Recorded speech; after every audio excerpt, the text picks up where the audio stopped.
ಪ್ರವಾಸದ ಮಜಾ ಸವಿಯಲು ಹೋಗಿ ದುರಂತ, ಈಜುಕೊಳಕ್ಕೆ ಡೈವ್ ಮಾಡಿದ ಯುವಕ ಸಾವು. ಮಹಾರಾಷ್ಟ್ರದ ಮಾಲ್ವಾನ್ ತಾಲೂಕಿನ ರೆಸಾರ್ಟ್ ಒಂದರಲ್ಲಿ ಈಜುಕೊಳದ ನೀರಿನಾಳವನ್ನು ಅಂದಾಜಿಸದೆ ಮೇಲಿನಿಂದ ಡೈವ್ ಮಾಡಿದ 25 ವರ್ಷದ ಯುವಕ ಶ್ರೇಣಿಕ್ ತಕಾಲೆ ತಲೆಗೆ ಬಲವಾದ ಪೆಟ್ಟು ಬಿದ್ದು ಸಾವನ್ನಪ್ಪಿದ್ದಾನೆ.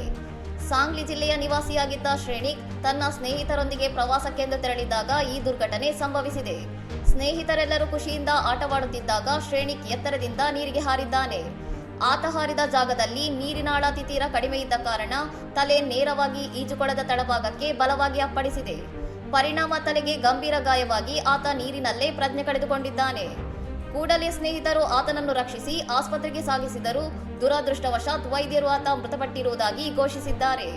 ಈ ಕರುಣಾಜನಕ ದೃಶ್ಯ ಸಾಮಾಜಿಕ ಜಾಲತಾಣಗಳಲ್ಲಿ ವೈರಲ್ ಆಗಿದ್ದು ಪ್ರವಾಸಿಗರಲ್ಲಿ ಆತಂಕ ಮೂಡಿಸಿದೆ. ಪ್ರವಾಸದ ಉತ್ಸಾಹದಲ್ಲಿ ಇಂತಹ ಸಣ್ಣ ನಿರ್ಲಕ್ಷ್ಯಗಳು ಜೀವವನ್ನೇ ಬಲಿ ಪಡೆಯಬಹುದು ಎಂಬುದಕ್ಕೆ ಈ ಘಟನೆ ಸಾಕ್ಷಿಯಾಗಿದೆ.